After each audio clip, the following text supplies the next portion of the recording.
Hello students, welcome to Masters Academy. ഇന്ന് നമ്മൾ periodic table എന്ന ചാപ്റ്ററിൻ്റെ ബാക്കിയുള്ള ടോപ്പിക്സ് ആണ് ഡിസ്കസ് ചെയ്യാൻ പോകുന്നത്. ഇത് നമ്മുടെ സെക്കൻഡ് പാർട്ടാണ്.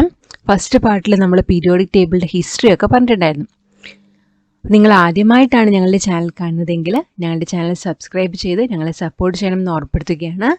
അതുപോലെ തന്നെ പുതിയ വീഡിയോസ് ഇടുമ്പോഴുള്ള നോട്ടിഫിക്കേഷൻ ലഭിക്കുന്നതിനായിട്ട് മറക്കാതെ ആ ബെല്ലൈക്കണും കൂടെ ഒന്ന് പ്രസ് ചെയ്യണേ. So in the last class we studied the history behind periodic table. അല്ലെ, ഇന്ന് നമ്മൾ കാണുന്ന പീരിയോഡിക് ടേബിൾ എങ്ങനെയാണ് ഉണ്ടായത്, അതിന് പിന്നിലെ കുറേ പേര് എന്ത് ചെയ്തിട്ടുണ്ട്, ക്ലാസിഫിക്കേഷന് ശ്രമിച്ചിട്ടുണ്ടായിരുന്നു അല്ലേ. ഡോബറൈനറും ന്യൂലാൻഡ്സും അങ്ങനെ കുറേ പേരുടെ ക്ലാസിഫിക്കേഷൻ നമ്മൾ കണ്ടു. ഏറ്റവും മെയിനായിട്ട് നമുക്ക് പഠിക്കേണ്ടത് ആരുടെയാണ്, മെൻഡലീഫിൻ്റെ പീരിയോഡിക് ടേബിളാണ്. നമുക്കറിയാം മെൻഡലീഫ് എന്ത് ചെയ്തു, അന്നുണ്ടായിരുന്ന 63 എലിമെൻസിനെ അദ്ദേഹം എന്ത് ചെയ്തു, ഒരു ടേബിൾ എന്ന കൺസെപ്റ്റിലേക്ക് ക്ലാസിഫൈ ചെയ്തു അല്ലേ. അപ്പോൾ എലമെൻസിൻ്റെ ക്ലാസിഫിക്കേഷനിൽ ടേബിൾ ഇൻട്രൊഡ്യൂസ് ചെയ്തത് ആരാണ്, മെൻഡലീഫാണ്.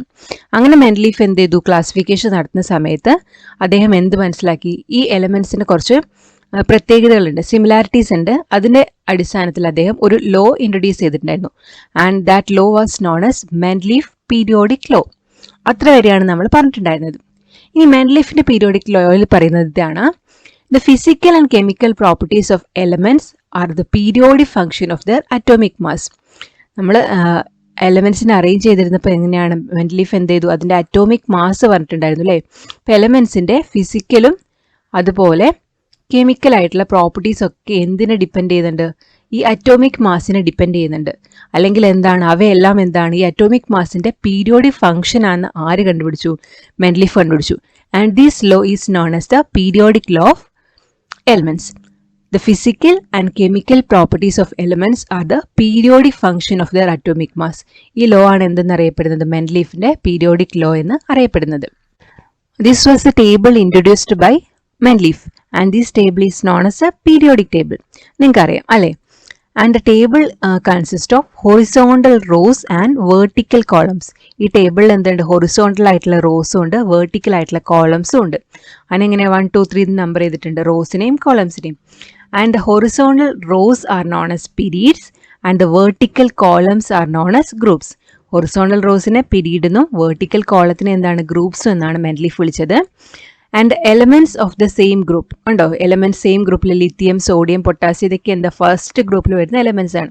അപ്പോൾ ഇവിടെ എല്ലാം പ്രത്യേകത എന്താണ്, all these elements having same kind of properties, ഒരേ സിമിലർ പ്രോപ്പർട്ടീസ് എക്സിബിറ്റ് ചെയ്യുന്നതിനാണ് എന്ത് ചെയ്തത്, മെൻഡലീഫ് ഒരേ ഗ്രൂപ്പിൽ ഇൻക്ലൂഡ് ചെയ്തത്.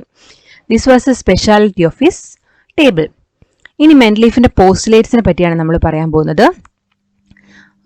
മെൻഡലീഫിന്റെ പോസ്റ്റുലേറ്റ്സിന് എന്താണ്, സാധാരണ പോസ്റ്റുലേറ്റ്സിന് പോലെ എന്താണ് അഡ്വാൻറ്റേജസും ഉണ്ടായിരുന്നു, അതുപോലെ ലിമിറ്റേഷൻസും ഉണ്ടായിരുന്നു.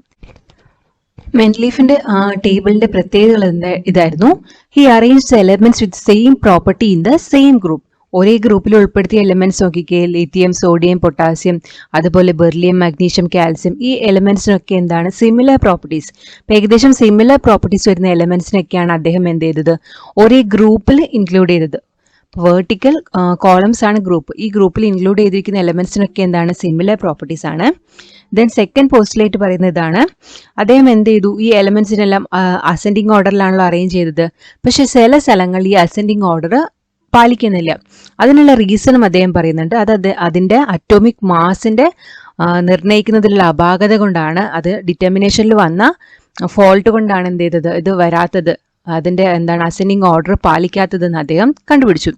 അതിൽ അദ്ദേഹം എന്ത് ചെയ്തു, ഈ ബെറീലിയത്തിന്റെ അറ്റോമിക് മാസ് 14 ആയിരുന്നു, അതെന്തിലേക്ക് മാറ്റി, അറ്റോമിക് മാസ് 9ലേക്ക് മാറ്റി. അതായത് അറ്റോമിക് മാസ് ഡിറ്റർമിനേഷനിൽ ഫോൾട്ട് വന്നു, അതുകൊണ്ടാണ് അസെൻഡിങ് ഓർഡറിൽ പല സ്ഥലങ്ങളിലും പാലിക്കാത്തതെന്ന് അദ്ദേഹം കണ്ടുപിടിച്ചു. Then he left vacant spaces. കുറേ വേക്കൻറ്റ് സ്പേസസ് ഈ പീരിയോഡിക് ടേബിളിൽ കാണാം. ഈ വേക്കൻറ്റ് സ്പേസസ് എന്താണ്, പുതിയതായിട്ട് ഡിസ്കവർ ചെയ്യുന്ന എലമെന്റ്സിന് വേണ്ടിയിട്ടാണ് അദ്ദേഹം ഈ വേക്കൻറ്റ് സ്പേസസ് ഇങ്ങനെ ഇട്ട് വെച്ചിരുന്നത്. അങ്ങനെ വേക്കൻറ്റ് സ്പേസ് ഇടുക മാത്രമല്ല, അതിൻ്റെ എന്താണ് പ്രോപ്പർട്ടീസ് അദ്ദേഹം എന്ത് ചെയ്തു, പ്രെഡിക്റ്റ് ചെയ്യുകയും ചെയ്തു. അപ്പം ഇതായിരിക്കായിരുന്നു എന്ത്, മെൻഡലീഫിന്റെ പീരിയോഡിക് ടേബിളിന്റെ അഡ്വാൻറ്റേജസ്. ഇനി എന്താണ്, എല്ലാ ടേബിളിനെ പോലെ മെൻഡലീഫിന്റെ പീരിയോഡിക് ടേബിളിലും ലിമിറ്റേഷൻസ് ഉണ്ടായിരുന്നു. അപ്പം എന്തൊക്കെയായിരുന്നു ലിമിറ്റേഷൻസ്? അദ്ദേഹത്തിന് എന്ത് ചെയ്യാൻ പറ്റിയില്ല, ഈ ഹൈഡ്രജന്റെ എക്സാക്ട് പൊസിഷൻ പറയാൻ പറ്റിയില്ല. അദ്ദേഹം എന്ത് ചെയ്തു, ഹൈഡ്രജൻ എവിടെയാണ് ഇൻക്ലൂഡ് ചെയ്തിരിക്കുന്നത് നോക്കിക്കേ, ലിത്തിയം, സോഡിയം, പൊട്ടാസ്യം തുടങ്ങിയ മെറ്റൽസിന്റെ കൂടെയാണ് നോൺ മെറ്റലായ ഹൈഡ്രജന് ഇൻക്ലൂഡ് ചെയ്തിരുന്നത്. പിന്നെ എന്താണ് അദ്ദേഹത്തിന്റെ ലിമിറ്റേഷൻ എന്ന് പറയുന്നത്, നിങ്ങൾ കണ്ടോ, ലിത്തിയം, സോഡിയം, പൊട്ടാസ്യം അതുപോലെയുള്ള സോഫ്റ്റ് മെറ്റൽസ് ആണ് ഇതൊക്കെ. അപ്പം ഇതിൻ്റെ എല്ലാം കൂടെ എന്ത് ചെയ്തു, ഹാർഡായിട്ടുള്ള കോപ്പറിനെയും സിൽവറിനെയൊക്കെ അദ്ദേഹം ഒരേ ഗ്രൂപ്പിൽ ഇൻക്ലൂഡ് ചെയ്തു. ഇപ്പോൾ സോഫ്റ്റ് മെറ്റൽസിൻ്റെ കൂടെ ഹാർഡായിട്ടുള്ള കോപ്പറിനെയും സിൽവറിനെയൊക്കെ ഇൻക്ലൂഡ് ചെയ്തപ്പം അതെന്ത് പറ്റി, അദ്ദേഹത്തിൻ്റെ ക്ലാസിഫിക്കേഷനിൽ വന്ന ലിമിറ്റേഷൻ ആയി. ദെൻ എന്താണ്, എല്ലാ സ്ഥലങ്ങളും കൃത്യമായിട്ട് ഈ അസെൻഡിങ് ഓർഡർ പാലിച്ചില്ല. ചില സ്ഥലങ്ങളിൽ എന്തുണ്ട്, ഈ അസെൻഡിങ് ഓർഡറിൽ വ്യത്യാസമുണ്ട്. അപ്പം ഇതൊക്കെ എന്തായിരുന്നു, മെൻഡലീഫിൻ്റെ പീരിയോഡിക് ടേബിളിൻ്റെ ലിമിറ്റേഷൻസ് ആയിരുന്നു. വളരെ ഇമ്പോർട്ടൻറ്റ് ക്വസ്റ്റ്യൻ ആണ്. What are the advantages and limitations of Mendeleev's periodic table? Then advantages നമുക്ക് നോക്കിക്കേ. Elements were classified in such a way that elements of similar properties were placed in the same group. നമ്മൾ കണ്ടു അല്ലേ, lithium, sodium, potassium ഒക്കെ പോലെയുള്ള similar properties കാണിക്കുന്ന എലമെൻസിനെ അദ്ദേഹം എന്ത് ചെയ്തു, സെയിം ഗ്രൂപ്പിൽ ഇൻക്ലൂഡ് ചെയ്തു. Learning chemistry was thus made easier. അതുകൊണ്ട് തന്നെ കെമിസ്ട്രി എന്താണ്, പഠനം എളുപ്പത്തിലാക്കി. Then second advantage was some elements did not follow the correct ascending order of their atomic mass. He pointed out that this could be due to the wrong determination of atomic mass. ചില എലമെൻസിൻ്റെ കേസിൽ എന്താണ്, ഈ ascending order ശരിക്കും follow ചെയ്തില്ല, atomic മാസിൻ്റെ ascending order follow ചെയ്തില്ല. അതിൻ്റെ reason എന്താണ് അദ്ദേഹം പറഞ്ഞത്, അറ്റോമിക് മാസ് ഡിറ്റർമിനേഷനിൽ വന്ന ഫോൾട്ട് ആണെന്ന് അദ്ദേഹം കണ്ടുപിടിച്ചു. ഇനി എന്ത് ചെയ്തു, അതാണ് എന്ത് ലേറ്റ് അറ്റോമിക് മാസ് ഡിറ്റർമിനേഷൻ കറക്ഷനിലേക്ക് നയിച്ചത്. എന്ത് ചെയ്തു, ബെറീലിയത്തിൻ്റെ ഒക്കെ അറ്റോമിക് മാസ് എന്താ 14 എങ്ങോട്ട് കറക്റ്റ് ചെയ്തു, 9 കറക്റ്റ് ചെയ്തു. Then next point, columns were left vacant for elements which were not known at that time and their properties were also predicted. അപ്പം എന്ത് ചെയ്തു, അദ്ദേഹം പീരിയോഡിക് ടേബിളിൽ എന്താണ് അന്ന് അറിയപ്പെടാത്ത എലമെൻസിന് വേണ്ടി എന്ത് ചെയ്തു, ബ്ലാങ്ക് സ്പേസ് കൊടുത്തു. അതെന്ത് ചെയ്തു, ലേറ്റർ ഡിസ്കവർ ചെയ്യുന്നു, അതിൻ്റെ പ്രോപ്പർട്ടീസ് ഇതായിരിക്കും എന്ത് ചെയ്തു, അദ്ദേഹം പ്രെഡിക്റ്റ് ചെയ്തു. ഇതെല്ലാം എന്താണ് മെൻഡലീഫ് പീരിയോഡിക് ടേബിളിൻ്റെ അഡ്വാൻറ്റേജസ് ആണ്. Then limitations of Mendeleev periodic table. Elements with large difference in properties were included in the same group. ഇപ്പോൾ മെൻഡലീഫിന് എന്ത് പറ്റി, ലാർജ് ഡിഫറൻസ് പ്രോപ്പർട്ടിയിൽ വരുന്ന എലിമെൻസിനെയൊക്കെ അദ്ദേഹം എന്ത് ചെയ്തു, ഒരേ ഗ്രൂപ്പിൽ ഇൻക്ലൂഡ് ചെയ്തു. അതിന് എക്സാമ്പിൾ ആയിരുന്നു എന്ത്, കോപ്പറും സിൽവറും ഒക്കെ അദ്ദേഹം എന്ത് ചെയ്തു, സോഫ്റ്റ് മെറ്റൽസ് ആയ സോഡിയത്തിൻ്റെയും പൊട്ടാസ്യത്തിൻ്റെയൊക്കെ കൂടെ ഇൻക്ലൂഡ് ചെയ്തു. ദെൻ സെക്കൻഡ് ലിമിറ്റേഷൻ എന്താണ് നോക്കിക്കേ, no proper position could be given to the element hydrogen. Hydrogen എന്താണ്, ഒരു പ്രോപ്പറായിട്ട് പൊസിഷൻ കൊടുക്കാൻ പറ്റിയില്ല. The non-metallic hydrogen was placed along with metals like lithium, sodium and potassium. Lithium, sodium, പൊട്ടാസ്യവുമായ മെറ്റൽസിൻ്റെ കൂടെയാണ് എന്ത് ചെയ്തത്, നോൺ മെറ്റാലിക് ആയ ഹൈഡ്രജന് അദ്ദേഹം പൊസിഷൻ കൊടുത്തത്. Then third point was the increasing order of atomic mass was not strictly followed throughout. അദ്ദേഹത്തിന് എന്ത് ചെയ്യാൻ പറ്റിയില്ല, ഈ അറ്റോമിക് മാസിൻ്റെ ഇൻക്രീസിംഗ് ഓർഡർ കറക്റ്റായിട്ട് ആ ടേബിൾ മുഴുവൻ ഫോളോ ചെയ്യാൻ പറ്റിയില്ല. Cobalt, nickel, tellurium and iodine ഇതൊക്കെ എന്താണ് വന്നിരുന്ന എക്സെപ്ഷൻസ് ആണ്. ഇതൊക്കെ അദ്ദേഹത്തിൻ്റെ ലിമിറ്റേഷൻസ് എന്തൊക്കെയായിരുന്നു, ഡിഫറെൻറ്റ് പ്രോപ്പർട്ടീസ് ഉള്ളവയെ സെയിം ഗ്രൂപ്പിൽ ഇൻക്ലൂഡ് ചെയ്തു. പിന്നെ ഹൈഡ്രജന് ഒരു പ്രോപ്പർ പൊസിഷൻ കൊടുക്കാൻ പറ്റിയില്ല. ഇൻക്രീസിങ് ഓർഡർ എല്ലാ സ്ഥലത്തും ഫോളോ ചെയ്യാൻ പറ്റിയില്ല. ഇതെല്ലാം അദ്ദേഹത്തിൻ്റെ പീരിയോഡിക് ടേബിളിൽ വന്ന ലിമിറ്റേഷൻസ് ആണ്. ഈ മെൻഡലീഫ് പീരിയോഡിക് ടേബിൾ ഉണ്ടാക്കുന്ന സമയത്ത് എന്താണ് സ്ട്രക്ചർ ഓഫ് ആറ്റത്തിനെ പറ്റിയും അതുപോലെ ആറ്റത്തിനുള്ളിലെ ഫണ്ടമെന്റൽ പാർട്ടിക്കിൾസിനെ പറ്റിയിട്ടും അദ്ദേഹത്തിന് വലിയ ഐഡിയ ഒന്നും ഉണ്ടായിരുന്നില്ല. പക്ഷേ എന്താണ് മോസ്ലി എന്ന സയൻറ്റിസ്റ്റ് എന്ത് ചെയ്തു, ഒരു എക്സ്റേ ഡിഫ്രാക്ഷൻ എക്സ്പീരിമെൻറ്റ്സ് കണ്ടക്ട് ചെയ്തു. എക്സ്റേ ഡിഫ്രാക്ഷൻ എക്സ്പീരിമെൻറ്റ്സ് കണ്ടക്ട് ചെയ്തപ്പോൾ എന്ത് പറ്റി, അദ്ദേഹത്തിന് ഇതിനെപ്പറ്റി കുറച്ച് ഐഡിയ ഒക്കെ കിട്ടി. അദ്ദേഹം എന്ത് ചെയ്തു, ഓരോ എലമെൻസിനും ഓരോ സീരിയൽ നമ്പർ കൊടുത്തു. എല്ലാ എലമെൻസിനും ഓരോ സീരിയൽ നമ്പറും കൊടുത്തു. ഈ സീരിയൽ നമ്പറിന് അദ്ദേഹം വിളിച്ച പേരാണ് എന്ത്, അറ്റോമിക് നമ്പർ. അപ്പോൾ ഈ അറ്റോമിക് നമ്പറിന് എന്ത് ചെയ്തു, അദ്ദേഹം അതിനനുസരിച്ച് അദ്ദേഹം പുതിയൊരു ലോ ഉണ്ടാക്കി. ആ ലോ ആണ് എന്തെന്നറിയപ്പെടുന്നത്, മോഡേൺ പീരിയോഡിക് ലോ എന്നറിയപ്പെടുന്നത്. Mostly through his X-ray diffraction experiments gave serial number to the elements. It was called atomic number. Based on this the periodic law was modified. First എന്ത് ചെയ്തിട്ടുണ്ടായിരുന്നു, നമ്മൾ Mendeleev ഒരു periodic law ഉണ്ടാക്കിയിട്ടുണ്ടായിരുന്നു അല്ലേ. ആ periodic ലോനെ modify ചെയ്തു വീണ്ടും mostly എന്ത് ചെയ്തു, പുതിയൊരു പീരിയോഡിക് ലോ ഉണ്ടാക്കി. And that law was known as modern periodic law. So മെൻഡലീഫിന്റെ പീരിയോഡിക് ലോയിൽ എന്തായിരുന്നു, the physical and chemical properties of elements are the periodic function of atomic mass ആയിരുന്നു അല്ലേ. അറ്റോമിക് മാസ് ആയിരുന്നു ആരുടെ ഇതിലുണ്ടായിരുന്നത്, മെൻഡലീഫിൻ്റെ ഉണ്ടായിരുന്നത്. പക്ഷേ മോസ്റ്റ്ലിയുടെ മോഡേൺ പീരിയോഡിക് ലോയിൽ എന്താ പറഞ്ഞത്, ഫിസിക്കൽ പ്രോപ്പർട്ടീസും അതുപോലെ കെമിക്കൽ പ്രോപ്പർട്ടീസും എന്താണ്, അറ്റോമിക് നമ്പറിൻ്റെ പീരിയോഡിക് ഫംഗ്ഷൻ ആണ്. ഇത് എന്തിനെയാണ് റിലേറ്റ് ചെയ്യുന്നത്, അറ്റോമിക് നമ്പറിനെയാണ് റിലേറ്റ് ചെയ്യുന്നത്. അതിൻ്റെ പീരിയോഡിക് ഫംഗ്ഷൻ ആണെന്നാണ് ആര് കണ്ടുപിടിച്ചത്, മോസ്റ്റ്ലി കണ്ടുപിടിച്ചത്. ആ ലോ ആണ് മോഡേൺ പീരിയോഡിക് ലോ എന്നറിയപ്പെടുന്നത്. And the law is like this. The chemical and physical properties of elements are periodic function of their atomic mass. എലമെൻസിൻ്റെ കെമിക്കൽ ഫിസിക്കൽ പ്രോപ്പർട്ടീസും അതിൻ്റെ അറ്റോമിക് നമ്പറിൻ്റെ പീരിയോഡിക് ഫംഗ്ഷൻ ആണെന്ന് ആര് മോഡിഫൈ ചെയ്തു? മോസ്റ്റ്ലി മോഡിഫൈ ചെയ്തു. And this law is known as the modern periodic law. Modern periodic law അനുസരിച്ചിട്ട് എന്തുണ്ടായി? പീരിയോഡിക് ടേബിളിൽ കുറച്ച് മാറ്റങ്ങളൊക്കെ വന്നു. ആ പീരിയോഡിക് ടേബിളാണ് ഇത്. നോക്കിക്കേ, ഈ പീരിയോഡിക് ടേബിളും എന്താണ്, നമ്മുടെ റോസും പീരീഡ്സും ഒക്കെ ഉണ്ട്. റോസിൻ്റെ എണ്ണം നോക്കിക്കേ, 1 2 3 4 5 6 7 റോസ് ഉണ്ട്. അതുപോലെ എന്താണ്, 18 കോളംസ് ആണുള്ളത്. ഈ 18 കോളംസിനെ നമ്മൾ എന്തെന്നു 18 ഗ്രൂപ്പ്സ് വിളിച്ചു. നോക്കിക്കേ, ഏറ്റവും ചെറിയ പീരീഡ് ഏതാണ്? സ്മോളസ്റ്റ് പീരീഡ് എന്ന് പറഞ്ഞാൽ ഫസ്റ്റ് പീരീഡ് ആണല്ലേ. അതിൽ എത്ര എലമെൻറ്റ്സ് ഉണ്ട്? 1 2 എലമെൻറ്റ്സേ ഉള്ളൂ. അപ്പോൾ ഏറ്റവും സ്മോളസ്റ്റ് പീരീഡ് എന്ന് പറയുന്നത് ഫസ്റ്റ് പീരീഡ് ആയിരുന്നു. അങ്ങനെ 7 പീരീഡ്സും 18 കോളംസും ഉള്ള എന്ത് വന്നു?